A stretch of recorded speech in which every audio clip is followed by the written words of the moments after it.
Hello guys, good morning all of you. I hope आप लोग अच्छे होंगे, स्वस्थ होंगे, मस्त होंगे। तो आज हम बात करते हैं 6th क्लास के एनसीईआरटी का। आज 8th चैप्टर है, जिन्होंने भी जो इसके पहले के चैप्टर्स नहीं देखे और डिस्क्रिप्शन में लिंक है, वहाँ से जाकर आप देख सकते हैं। और इस चैप्टर को मैं ऐसे एज अ स्टोरी आपको समराइज करूँगी, और जो है जिससे आपको लर्न भी रहेगा, और जो है जो इम्पोर्टेंट लगे आप उसे लिख भी सकते हैं, नोट डाउन कर सकते हैं। उसके साथ साथ आपको बुक्स तो पढ़नी ही होगी, क्योंकि बुक्स से पढ़ने से आपको लिखने का तरीका आएगा, किसी चीज़ की किसी स्टोरी को हम कैसे लिखते हैं। और उसके साथ साथ अगर आप हिंदी में हैं तो आप बाइलिंगुअल देख सकते हैं, उसके बाद आपकी इंग्लिश भी इम्प्रूव होगी। तो इस तरीके से इस चैप्टर को मैं स्टोरी टाइप्स आपको बताऊँगी, आपको जिससे इंटरेस्ट भी आएगा और आपको लर्न भी हो जाएगा। तो चलो स्टार्ट करते हैं, लेट्स नाउ। तो इस चैप्टर का नाम है विलेज, टाउन एंड ट्रेड, यानी कि इसमें इस चैप्टर में बात की गई गांव कैसे थे एंशिएंट टाइम में, और जो है तो शहर कैसे थे, उसके साथ साथ उनका व्यापार कैसे था। तो उस पर हम बात करेंगे।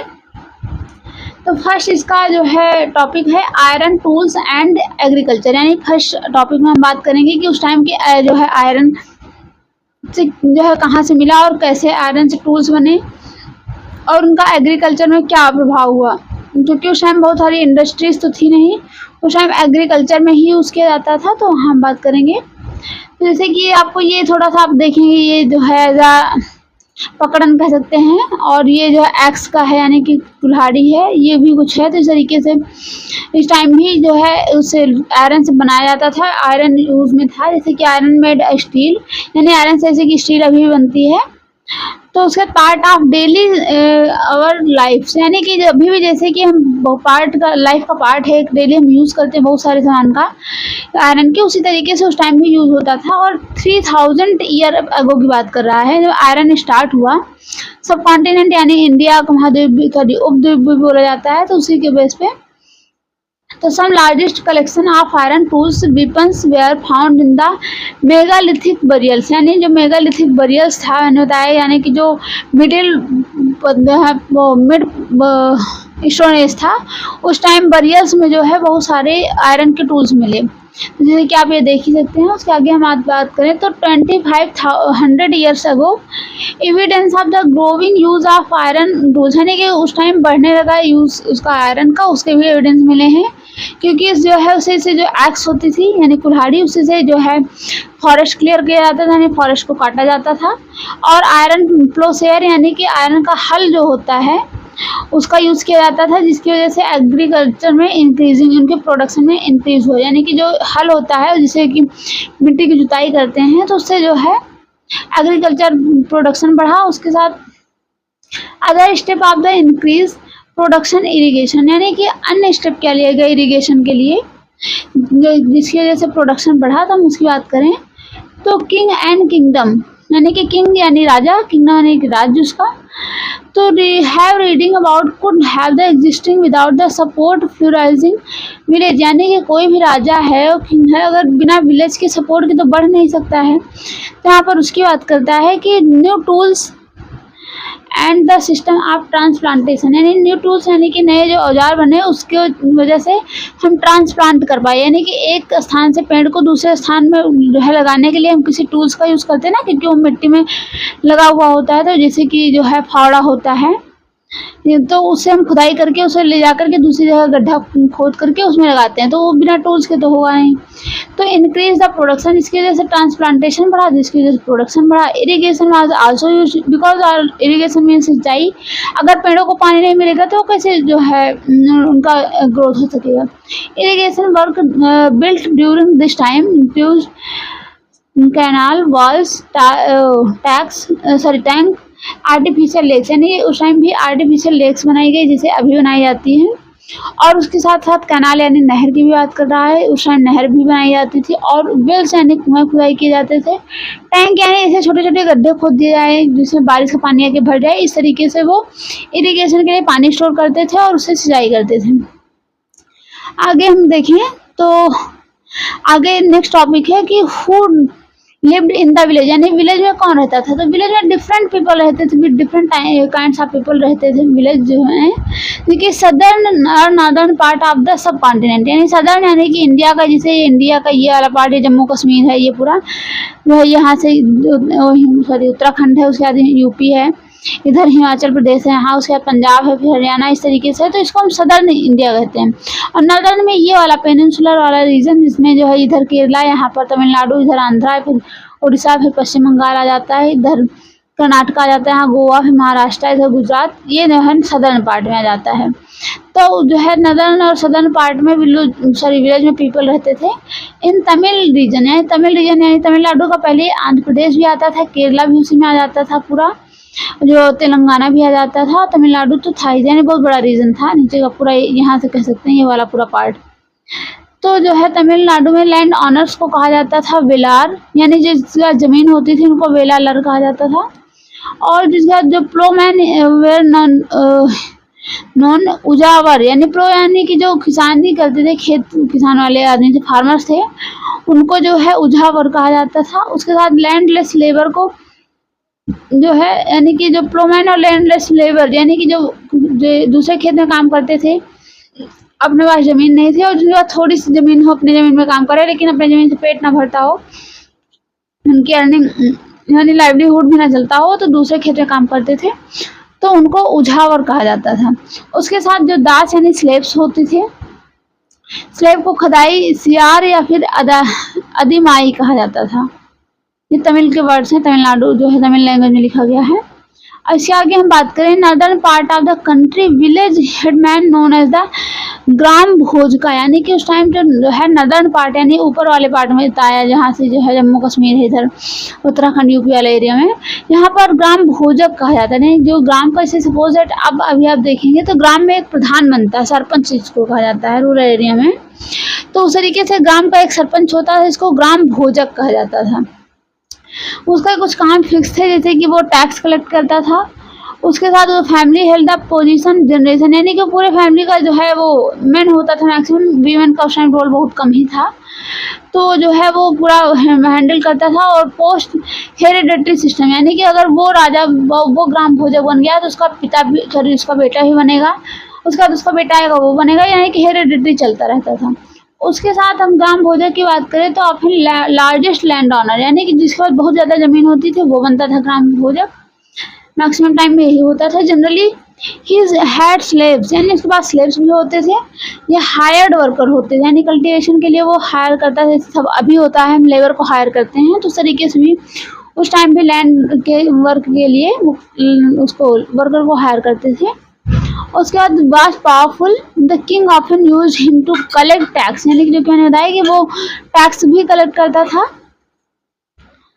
और उसके बाद जो है village and he was function as a जज, यानी कि वो जज की तरह जो है काम भी करता था, यानी गांव का जैसे गांव में होता सरपंच, अभी भी ऐसा अब तो कम हो गया है, पर्सन जज कोर्ट ज़्यादा जाना पसंद करते हैं, तो पहले होता था पंचायत, तो उसमें जो है पीपल सरपंच को बुला करके और 5 लोगों को और एक्स्ट्रा जो थोड़ा सा एज्ड पर्सन हो, आइडल पर्सन कहा जाता था उनको, कि वो जो है आकर उनसे बुला करके और उसमें जो है न्याय हो जाता था। तो उसी तरीके से वो जो सरपंच होता था यानी ग्राम भोजक, वो भी जज का रोल प्ले करता था, और कभी कभी पुलिस मैन का भी रोल प्ले करता था। पुलिस मैन यानी कि उस टाइम पुलिस का सिस्टम बहुत ज़्यादा था नहीं, यानी कि वो एक बार तटस्थ होकर के जो भी स्ट्रिक्टली जो वो निर्णय ले लेता था, लोग उसको मानना पड़ता था।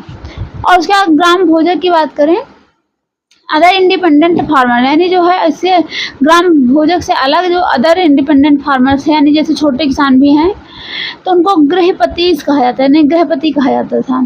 Most home the smaller land owners, यानी कि जो है जो छोटे लैंड ऑनर्स होते थे, यानी जिनके पास ज़मीन ज़्यादा नहीं होती थी लेकिन तब भी ज़मींदार होते थे, उनको कहा जाता था grihapati. And men and women such as a dasa karmakara, यानी कि मेन और वीमेन दो बोथ आर दास स्लेव के रूप में दोनों को एक्सेप्ट किया गया है। Who did not own land, जिनके पास अपना जो है लैंड नहीं होता था और वो अर्न करते थे अपनी लाइवलीहुड दूसरे खेत में काम करके, तो इसकी बात करते हैं, उनको हम जो है दास कर्मकारा कहते हैं। उसके बाद most village were also some craft person such blacksmith, potter, carpenter, weaver, यानी कि जो गांव में और रहने वाले लोग थे उनको जो है क्राफ्ट पर्सन होते, जैसे कि ब्लैक स्मिथ हो गया यानी कि जो लोहे से सामान बनाने वाला, उसके साथ पॉटर यानी कि जो मिट्टी के बर्तन बनाता था उसको, कारपेंटर यानी जो लकड़ी का सामान बनाता था, वेवर यानी जो कपड़े बुनता था। तो इस तरीके से लोग भी गाँव में रहते थे। अब हम अर्लीस्ट तमिल कंपोजिशन की बात करें, जो तमिल यानी कि तमिल के टाइम में कौन से टेक्स्ट लिखे गए उसकी बात करें तो अराउंड 2300 ईयर्स अगो जो है संगम लिटरेचर की बात करें, यानी कि तमिल में एक संगम लिटरेचर है, बहुत अच्छा रिसोर्स है वो तमिल की पूरे यानी कि साउथ इंडिया के जो है किंगडम के अबाउट जानने के लिए। तो उसकी बात करें तो text Sangam because they are suppose have been composed, compiled and assembly, यानी कि उसे संगम इसलिए कहा जाता था क्योंकि असेंबली में कई सारे जो है पोर्ट्स मिलकर के उसे कंपोज करते थे, तो इसलिए संगम कहा जाता था, यानी सब लोगों का मिलन। तो और जो है वो सिटी ऑफ मदुरई में होता था maximum. The Tamil are mentioned above the found in Sangam literature, यानी संगम लिटरेचर में तमिल की बात की गई है। और ये पंचमार्ग आप कॉइन्स देख सकते हैं, पंचमार्ग यानी कॉइन्स यानी कि इसमें जैसे कि जो फिगर्स बने हुए हैं एज अ पंचमार्ग यानी कि मार्ग करने वाला जो होता था उसी से इसकी जो है इसे को पहले मेल्ट किया जाता था, मेल्ट करने के बाद उसे जो है छपाई कर दी जाती थी, तो उसी को पंचमार्ग कॉइन कहते हैं। ये एक साइड है और ये जो है बैक फ्रंट है। तो कॉइन्स की बात करें उसके बाद फिर Indians the thousand of coins belonging the period, यानी इस टाइम में आर्कियोलॉजिस्ट ने सर्च किया जो है उस टाइम के पीरियड में 1000 कॉइन्स मिले हैं। Earliest coins which was the use 500 years ago. Punch marked coins यानी जो कि मैंने आपको ऑलरेडी बता दिया, आप इस तरीके से देख सकते हैं, ऐसे होता है यानी इसमें छपाई हुई होती है। अब पंचमार्ग कॉइन जो कि बनाने की बात रही तो यानी कि वो मैक्सिमम होता था जो है सर्कुलर में होता था, ऐसे राउंड शेप में भी होता था और जो है रेक्टेंगुलर में भी होता था इस तरीके से। तो रेयर केस में आपको रेक्टेंगुलर मिलेगा, कहीं कहीं आपको जो है सर्कुलर मिलेगा। तो उसकी बात करता है उसके बाद कॉइन्स यानी कि उसमें छपाई जो है वो मेल्ट करके बनाया जाता था। और these found most part of the subcontinent remained circulation till the earlier centuries, यानी जब बाद के टाइम पीरियड में पहले तो वो रेक्टेंगुलर ही बनता था, बाद के टाइम पीरियड में सर्कुलर बनने लगा। और इसके आगे हम देखें तो सिटीज़ विद मेनी फंक्शंस, यानी जो सिटी होती थी वो क्या क्या काम उनका होता था सिटी का, जैसे कि इम्पॉर्टेंट रीजन जो है सिटी को कहा गया इम्पॉर्टेंट रीजन, यानी कि जो है जो सिटी होती है जैसे अभी भी सिटी बहुत ज़्यादा इंपॉर्टेंट है किसी न किसी पर्पज़ से। तो जैसे मथुरा को अगर देखें तो Mathura important settlement for more than 25 years, यानी वो जो है 25 ईयर्स से पहले ही मथुरा में सेटलमेंट हो चुका था। Because located on the cross road of 2 major routes travel and trade, यानी ट्रेवल और ट्रेड के बीच में बहुत अच्छा एक रास्ता था वो, जो कि नॉर्थ वेस्ट और साउथ ईस्ट को जोड़ता था, बीच में था, तो जिसकी वजह से बहुत जल्दी सेटलमेंट वहाँ हुआ। और उसके बाद जो है ईस्ट फ्रॉम और पहले ईस्ट नॉर्थ वेस्ट को ईस्ट से जोड़ता था और नॉर्थ को साउथ से भी जोड़ता था। Were fortification around the city, यानी कि अगर फोर्टिफिकेशन की बात करें तो जो है पूरे मथुरा जो सिटी था उसके चारों तरफ किले बंद थे, यानी कि किले बने हुए थे। सेवरल स्ट्रीम्स यानी कुछ मठ बने हुए थे, यानी कि मठ उस टाइम के जैसे बौद्ध धर्म हो गया या फिर जैन धर्म, तो उनके जो है जो ऐसे अब होता है कि उनका आश्रम उसी तरीके से मठ बने हुए थे। और farmers herders from adjoining areas provide food for the people in city, यानी कि मैंने आपको इससे पहले भी चैप्टर में बताया था कि जो उस टाइम फार्मर्स और हर्डर्स यानी जो लाइव स्टॉक पालते थे वो और जो फार्मर्स होते थे वो उनको भोजन जो है प्रोवाइड कराते थे जो मठ में लोग रहते थे। Mathura was also centre where the extremely fine sculpture was produce, यानी मथुरा में जो है बहुत मतलब स्कल्पचर का वहीं पर से वो ओरिजिन हुआ है। तो मथुरा शैली और गांधार शैली आप आगे पढ़ेंगे तो मथुरा शैली में होता था कि जैसे अभी पीपल है इस तरीके से बनाया जाता था, लेकिन गांधार में बहुत अच्छी कार्विंग करके बनाई जाती थी, यानी उनके जो है गौतम बुद्ध की मूर्ति आप देखेंगे तो मथुरा शैली में बहुत ज़्यादा उनके बाल बहुत सुंदर बनाए गए हैं, उनका फेस बहुत सुंदर बनाया गया। और मथुरा शैली में गांधार शैली में, जबकि मथुरा शैली में इतना ज़्यादा सफाई नहीं दी गई है, लेकिन स्टैचू की शुरुआत वहीं से हुई स्कल्पचर बनाने की। Around 2000 years ago Mathura become the second capital of Kushan, यानी कुषाण की सेकेंड कैपिटल बनी जो है कुषाण पीरियड में। और उसके बाद मथुरा आल्सो रिलीजियस सेंटर, यानी कि आज भी मथुरा रिलीजियस सेंटर है, यानी वृंदावन जैसे कि कहते भगवान लॉर्ड कृष्णा का वो जो है जन्म स्थान है। बुद्धिस्ट मोनास्ट्रीज, यानी कि वहाँ पर बुद्ध के मठ भी बने हुए हैं, जैन के मठ भी बने हुए हैं। उसके बाद important centre worship of Krishna, जो कि मैंने आपको बताया ही। उसके बाद several inscription on surface such as a stone slab statues, यानी कि जो है सरफेस पे जो वहाँ पर जो कुछ इंस्क्रिप्शन मिले हैं, पत्थर पे लिखे हुए हैं, मूर्तियों में लिखे हुए हैं, वो मथुरा में पाए गए हैं। और उसके बाद जनरली शॉर्ट इंस्क्रिप्शन, यानी शॉर्ट यानी छोटे छोटे जो है पत्थरों पे लिखे गए हैं, वो गिफ्ट मेड बाय मेन, यानी व्यक्ति के द्वारा जो है दिए गए थे, और समटाइम्स वीमेन के द्वारा भी दिए गए थे। और मोनास्ट्री सेंस, यानी कि जो है मोनास्ट्री और सेंस को, यानी कि मोनास्ट्री जो बौद्ध का मठ होता था, सेंस यानी जो जैन का मठ होता था। और उसके बाद जो है दे आर मेड किंग्स, यानी उसको बनाते थे जो मठ, और उसको अगर मोनास्ट्रीज को देखा जाए तो क्वींस, किंग्स और ऑफिसर, और उसके साथ साथ मार्चेंट भी बनाते थे, क्राफ्टमैन भी जो है बनाते थे, वो लोग उस सिटी में रहते थे। उदाहरण के लिए देखा जाए तो inscription from Mathura mention gold Smith, यानी मथुरा में ये भी मेंशन है कि गोल्ड स्मिथ भी उस टाइम हुआ करता था, ब्लैक स्मिथ भी हुआ करता था, उसके साथ साथ वेबर और बास्केट मार्केट, और उसके साथ कह रहा है कि गार्लैंड मार्केट, परफ्यूम मार्केट, इस तरीके से सब होते थे मैक्सिमम, जैसे कि जो आज हम यूज़ करते हैं ब्यूटी प्रोडक्ट, वो भी उस टाइम जो कि जो है प्रचलित था, तो उसके सब बनाने वाले थे। अब क्राफ्ट एंड क्राफ्ट पर्सन की बात करें तो आर्कियोलॉजिस्ट एविडेंस क्राफ्ट, यानी वो आर्कियोलॉजिस्ट को जो है वहाँ पर क्राफ्ट के भी एविडेंस मिले हैं। एक्चुअली जैसे नॉर्दर्न ब्लैक पॉलिश्ड वेयर, यानी कि जो नॉर्दर्न यानी कि जो उत्तरी उस टाइम मतलब अपने नॉर्थ इंडिया में कुछ पॉट्स मिले हैं जो है ब्लैक कलर के होते हैं, जिनका सरफेस यानी कि उनको पहले मिट्टी से बनाया जाता था, उसका जो मिट्टी से आग में जो है कुम्हार पकाता था, तो इतना ज़्यादा पका देता था उसके पकाने के, ताकि वो एकदम ब्लैक हो जाए उसकी सरफेस, तो उसके साथ साथ ही उसको पेंट भी कर देता था, जिसकी वजह से वो एज अ जो है साइन करता था, मिरर के तरीके से लिखा है, मिरर लाइक साइन, यानी मिरर के तरीके से चमकने लगता था, जिसको नॉर्दर्न ब्लैक पॉलिश वेयर बोला जाता था। Remember that archaeologist evidence for many craft में नॉट हैव सर्वाइव्ड, यानी कि और बहुत ज़्यादा एविडेंस नहीं मिले हैं, लेकिन जो इतना मिला है कि वहाँ पर नॉर्दर्न ब्लैक वेयर पाया जाता था। अब हम आगे टेक्स्ट की बात करें तो टेक्स्ट में मैन्युफैक्चर ऑफ क्लोथ बहुत इंपॉर्टेंट, यानी कि जो है क्लोथ की भी बात करता है कि यानी यहाँ पर मैन्युफैक्चरिंग, क्लोथ की मैन्युफैक्चरिंग होती थी, जो कि बहुत ज़्यादा इंपॉर्टेंट है।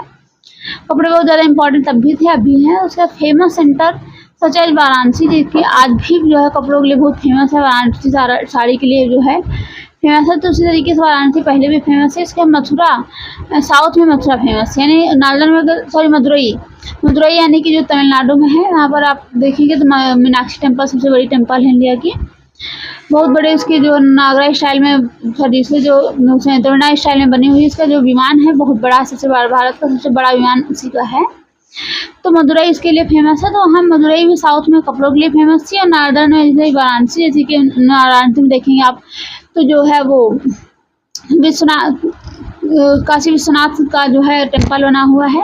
और जैसे कि योगी आदित्यनाथ ने, जो कि वहाँ यूपी के सीएम हैं, और उन्होंने जो है तमिल संगम करके एक इनिशिएटिव चलाया है, यानी कि जो है यहाँ से काशी से जो है तमिलनाडु में, यानी कि काशी के मंदिर से लेकर के तमिलनाडु तक वहाँ एक रास्ता, यानी कि एक स्पेशल वे बनाएंगे जो कि डायरेक्ट कनेक्ट करता है मदुरई टेम्पल से वाराणसी टेम्पल के लिए। तो इस तरीके से उस टाइम भी फेमस है, आज भी फेमस, आप देख सकते हैं। Both men and women work in this centre, यानी इस सेंटर में जो कपड़े का सेंटर होता था टेक्सटाइल का जो है, उसमें मेन और वेमेन बोथ आर वर्क, यानी दोनों काम करते थे।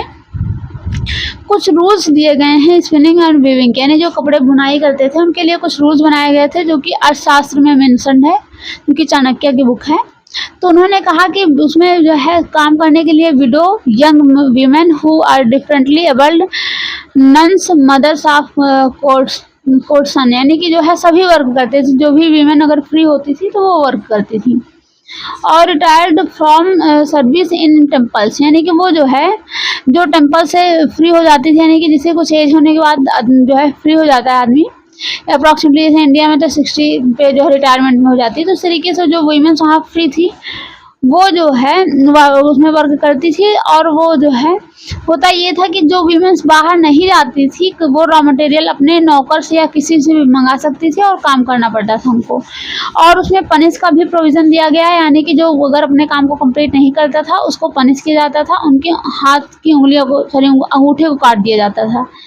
और उसमें सुपरवाइज़र होता था जो सुपरविज़न करता था।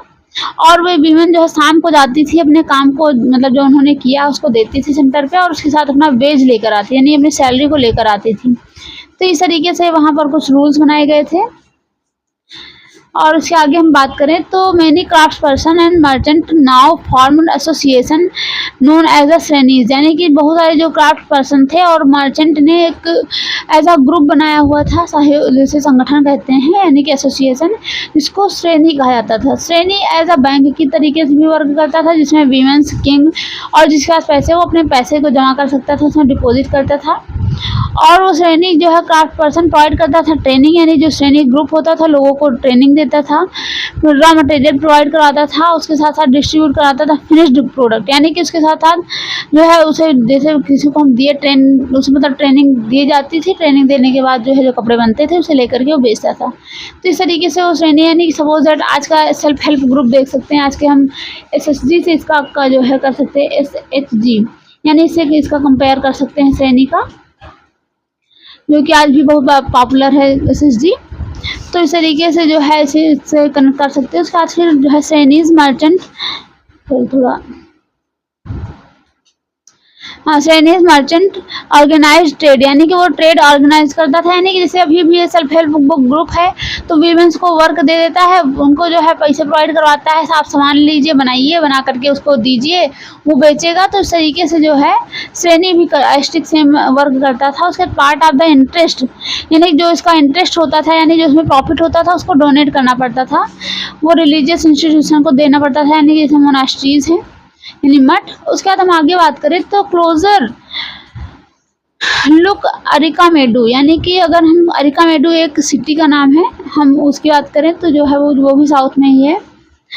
तो उसके बाद जो है बिटवीन 2200 और 1900 के बीच की बात करता है कि अरिकामेडू वाज अ कोस्टल यानी कोस्टल सेटलमेंट था, यानी कि कोस्टल एरिया, यानी कि ये साउथ का जो है ये वो है साउथ इंडिया में। तो इसको हम जो समुद्र के किनारे वाले जो गांव होते हैं, सिटी होते हैं, उनको हम कोस्टल एरिया कहते हैं, यानी कि इसके साइड वाले जो मतलब कोस्ट पे बिल्कुल, बैंक पे बिल्कुल सिचुएटेड हो। तो वो कोस्टल सेटलमेंट था, यानी कि कोस्टल एरिया था उसका, जो है एज अ गाँव या हम कोई सिटी कह सकते हैं, जहाँ पर जो है सिर्फ अनलोडेड होती थी, यानी कि जहाँ सिर्फ से सामान आता था तो वहाँ उतारा जाता था, एज अ पोर्ट होता था। और मैसिव ब्रिक्स वहाँ आते थे, स्ट्रक्चर में हैव बीन वेयर हाउस, यानी कि वहाँ पर मैसिव यानी मतलब बहुत ज़्यादा सामान आते थे, जिसकी वजह से वहाँ वेयर हाउस यानी घर भी, स्टोर रूम भी बने हुए थे जो कि पाए गए हैं। उसके बाद हम पॉटरी की बात करें तो मेडिटेरियन रीजन में भी पॉटरी पाई गई हैं। उसके बाद नीचे हम बात करें तो अम्फोर, यानी कि अम्फोर होता था, एक जग होता था, उसमें डबल हैंडल होती थी, जिसको अम्फोर कहते थे। उसको मैक्सिमम अब गेस ही किया जा सकता है कि उसमें कोई लिक्विड प्रोडक्ट एलिमेंट्स को रखने के लिए यूज़ होता था, एज अ ऑयल या फिर वाइन। उसके बाद अरेटिन के वेयर की बात करें, जो कि इटली का एक जो है सिटी है, वहाँ अरेटिन वेयर है, यानी कि अरेटिन वेयर वहाँ की सिटी है, लेकिन यहाँ अरेटिन वेयर यानी कि कोई ऐसा पॉट रहा होगा, उसका नाम यानी कि जिसको जो है रेड ग्लेज्ड पॉटरी कहा जाता था। और उसके बाद फिर made by the pressing wait clay, यानी कि अरेटिन वेयर का यूज़ होता था जो गीली मिट्टी होती थी उसको दबाने के लिए। और उसके साथ जो है kind of pottery was made locally, यानी कि लोकल पर्सन कई तरीके के पॉटरी बनाते थे। और रोमन डिज़ाइन वेयर यूज, यानी कि रोमन डिज़ाइन का भी यूज़ करते थे वो लोग, रोमन लैंप बनाते थे, ग्लास वेयर, और gems have been found inside, यानी कि उस जगह पे मतलब बहुत चीज़ मिले हैं। Small tank have been found that were probably dyeing vats, यानी कि जो स्मॉल टैंक मतलब छोटे छोटे ऐसे पॉन्ड की टाइप्स बनाए जाते थे, उसमें कपड़ों को या फिर सामान को जो है पेंट करने के लिए उसमें रंग मिला के रखा जाता था। जैसे कि पहले के टाइम में होता था कि कलर नहीं होता था, तो जो धोबी होता था वाशरमैन, वो उसमें जो है कई तरीके के पॉन्ड बना के मतलब उसमें कलरफुल डाल के रखता था, और उसमें जो है कपड़े धुलने के बाद उसमें ला करके डालता था, जिसकी वजह से जिस कलर का चाहो उस कलर का कपड़ा बनवा सकते हो। तो उसी तरीके से जो है पहले छोटे-छोटे पॉन्ड होते थे, मतलब बनाए गए थे, जिसमें कलर डाल दिया जाता था, उसमें कपड़े को कलर किया जाता था। और उसके बाद plenty evidence for the making beads, यानी कि यहाँ कर जो है बीड्स यानी मोतियों बनाने के भी कुछ एविडेंस मिले हैं स्टोन से।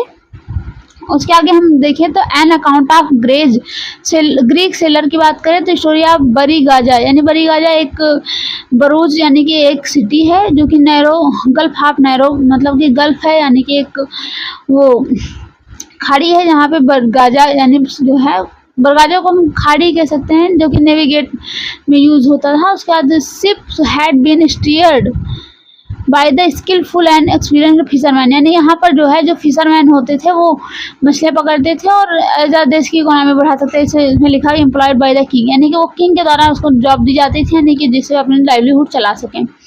और बरगाजा जो इम्पोर्ट करने के लिए भी एक ट्रेडिंग सेंटर था, वहाँ से आता था wine, copper, tin, lead, coral, topaz, और उसके साथ क्लॉथ भी आता था, गोल्ड एंड सिल्वर कॉइन्स, इतने सारी चीज़ वहाँ इंपोर्ट किए जाते थे। और एक्सपोर्ट करने में देखा जाए तो plants from the Himalayas, Himalaya से प्लांट वहाँ एक्सपोर्ट किया जाता था। उसके साथ आइवरी यानी मोती, agate, carnelian, cotton, silk and perfumes, यानी इतने सारे चीज़ों को एक्सपोर्ट किया जाता था।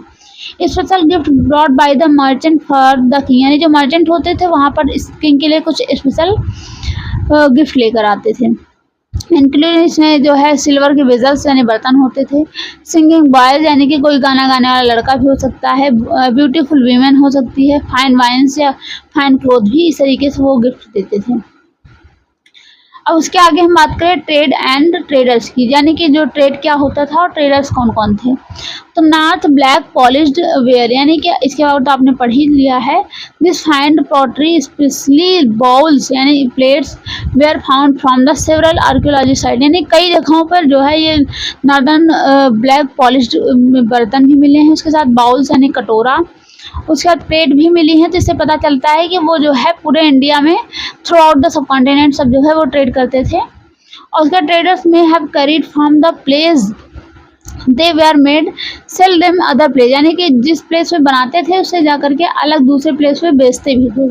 इसका भी हमें सबूत मिला है। उसके बाद कह रहे हैं कि south India was famous for gold, spices और पेपर एंड प्रीसियस स्टोन, यानी कि जो है उस टाइम गोल्ड, स्पाइसेस यानी कि जो है साउथ इंडिया उसके लिए फेमस था, गोल्ड के लिए, स्पाइसेस यानी मसाला के लिए, उसके बाद जो है पेपर यानी काली मिर्च के लिए, प्रीसियस स्टोन यानी कि जो है जो मतलब बहुत बहुमूल्य पत्थर होते थे उसके लिए साउथ इंडिया फेमस था। Pepper was particularly valued in the Roman empire, यानी जो है जो पेपर यानी काली मिर्च रोमन एम्पायर में बहुत ज़्यादा फेमस थी, उसको ब्लैक गोल्ड कहा जाता था। जैसे कि आजकल हम सोने को कहते हैं, सॉरी कोयले को कहते हैं ब्लैक गोल्ड या ब्लैक डायमंड, उसी तरीके से जो है कोल को उसी तरीके से जो है तब काली मिर्च को ब्लैक गोल्ड कहा जाता था। So traders carried about the ships across the sea, यानी कि जो है Rome in ship across the sea, जो रोम में सी जो है जाती थी, मतलब पूरे सी को क्रॉस करके शिप, लैंड इन कारवान, यानी कि वो लोग जो मतलब ट्रेड करते थे वो शिप से जाते थे सी को क्रॉस करके यानी समुद्र को, या फिर लैंड में का जो है कारवा यानी कारवा बना करके जाते थे। कारवा मतलब एक का जैसे कि एक कैमल हो गया, उसके पीछे दूसरा कैमल, तीसरा कैमल, इस तरीके से लाइन वाइज वो जो है भीड़ में जाते थे। उसके आगे हम बात करें quite a lot of trade, many Roman gold coins found in South India, south India में रोमन आते थे ट्रेड करने के लिए और वहाँ पर गोल्ड से जो है अपना ट्रेड यानी कि लेन देन में जो है ट्रांजिशन में वो गोल्ड का यूज़ करते थे। और लोग वो पोएम जाते टाइम अपना एक जो है पोएम मतलब गाना गाते हुए जाते थे, जिसको पुहार कहा जाता था। वो इस तरीके से लिखा है। और इसके आगे हम आगे बात करें तो trade explored several sea routes, यानी जो ट्रेड था वो जो है सी रूट पे फैला हुआ था, यानी कि सी रूट यानी समुद्र के द्वारा ज़्यादा होता था ट्रेड।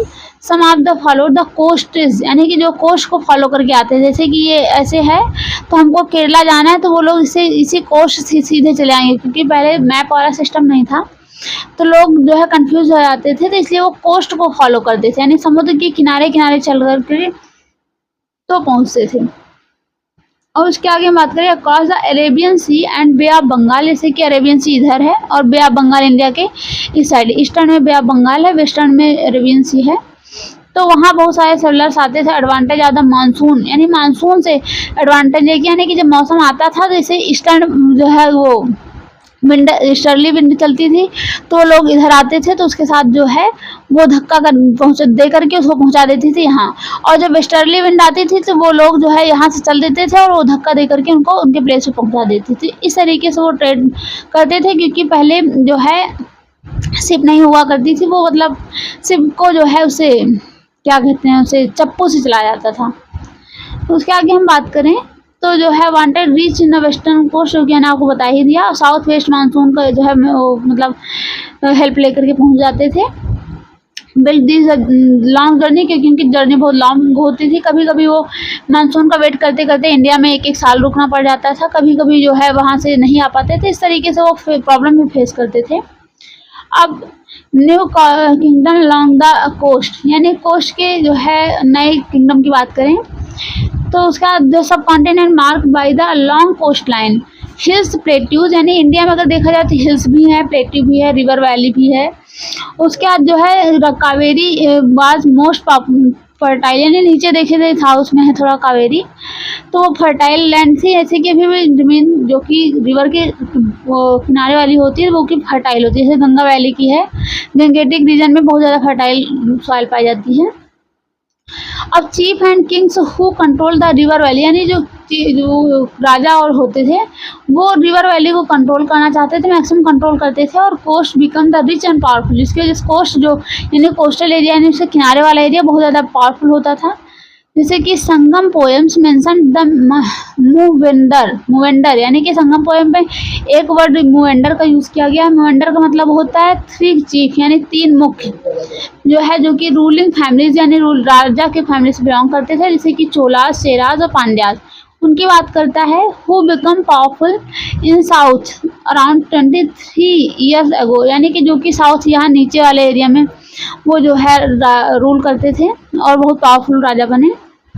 उनके हम आगे बात करेंगे, चोला, चेरा, पांड्या की।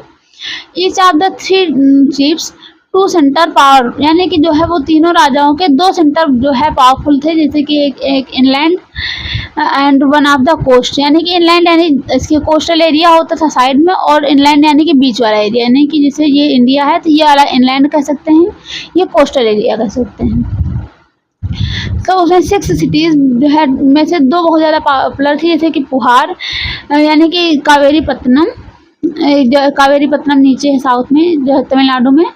उसके पोर्ट ऑफ चोला, यानी जो कि चोला का पोर्ट था। Madurai was capital of Pandya, यानी मदुरई जो थी वो पांड्या की कैपिटल थी, जो कि तमिलनाडु का है। और उसके आगे हम बात करें तो chief did not collect regular tax, यानी जो चीफ होते थे, मुखिया जो होते थे, राजा होते थे, वो रेगुलर टैक्स नहीं कलेक्ट करते थे। उसके बजाय जो है डिमांड करते थे received gift from the people, वो कहते थे आप गिफ्ट के रूप में दीजिए, हम टैक्स के रूप में नहीं लेंगे। तो मिलिट्री एक्सपेंडिचर्स, यानी कि उनकी जो है मिलिट्री बहुत बड़ी थी और उस पर खर्च भी अच्छा करते थे। Collect tribute and neighbouring areas, यानी कि अपने नेबर के एरिया को अगर वो जीतते थे तो उसका जो पैसा लाते थे वो उसे डिस्ट्रीब्यूट करते थे। कुछ जो है अपने सपोर्टर को देते थे, उसमें सपोर्टर मेंबर में जैसे कि जो उनकी फैमिली होती थी, सोल्जर होते थे, पोइट्स होते थे, उनको देते थे। Many poets compositions are found in the Sangam collection compose poem in praise of chief, यानी कि बहुत सारे राजाओं के जो है इस कंट्रीब्यूशन को, इनके जो शेयर को जो है उनको बहुत सारे पोइट ने अपने अपने कविता में जो है से कंपोजिट भी किया है। कि राजा का मतलब एक तरीके से ये वो जो है उदारता दिखाती है कि राजा जितना मतलब कलेक्ट करता था उससे जो है बहुत लोगों को दान दे देता था। और उसके बाद जो है हु ऑफन रिवार्डेड देम, यानी कि वो एज अ रिवार्ड के रूप में दिया जाता था। Precious stone, gold, horses, elephant, chariot and cloth, यानी कि जो है गोल्ड दिया जाता था, चैरियट दिया जाता था, यानी कि रथ भी, प्रीशियस स्टोन भी दिया जाता था, उसके साथ साथ क्लोथ भी दिया जाता था।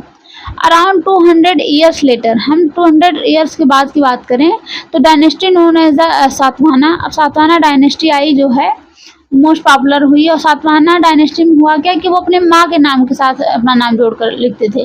जैसे वे गौतमी पुत्र श्री सतकर्णी, जैसे मेन जो है वो फाउंडर रूलर था ये, तो उसकी बात करें तो वो अपने माता का नाम उसने सतकर्णी लगाया था। जैसे इंस्क्रिप्शन में वो उनकी माता का इंस्क्रिप्शन में जो है लिखा गया है गौतमी बालाश्री, उनकी माता का नाम गौतमी बालाश्री थी था उन्होंने अपना नाम लिखा गौतमी पुत्र श्री सतकर्णी, यानी कि गौतमी का पुत्र श्री सतकर्णी जो है इस तरीके से अपने नाम के आगे वो माता का नाम लगाते थे। और Satavahana rulers were known as the lord of Dakshinapatha, यानी कि इनको दक्षिण पथ कहा जाता था। और दूसरी बात ये था कि उनके टाइम में जो है मतलब उनकी माँ के नाम पे तो अपना नाम रखते थे, लेकिन उनकी माँ कभी राजा नहीं बनती थी, मतलब कि राजा के पोस्ट पे रानी ऐसा कुछ है, मतलब रानी के पोस्ट पे होती थी, लेकिन उनका हस्बैंड के डेथ होने के बाद उनका अगला मतलब राजा जो होता था सिर्फ राजा में नहीं हो सकता था, तो ऐसा भी था। और उसके बाद उनको दक्षिणापथ भी कहा जाता था क्योंकि उन्होंने दक्षिण में पूरा जीत लिया था एरिया। और उसके बाद नीचे बात करें लीडिंग साउथ, यानी कि सब पूरा साउथ को लीड करते थे वो। Name of the entire southern reason, यानी एक टाइम आया कि उन्होंने पूरा का पूरा सदर्न रीजन को ही जीत लिया था। She sent army to the eastern western and southern coast, यानी उन्होंने अपनी आर्मी को बहुत एक्सपीडिशियस किया, यानी बहुत ज़्यादा बढ़ाया।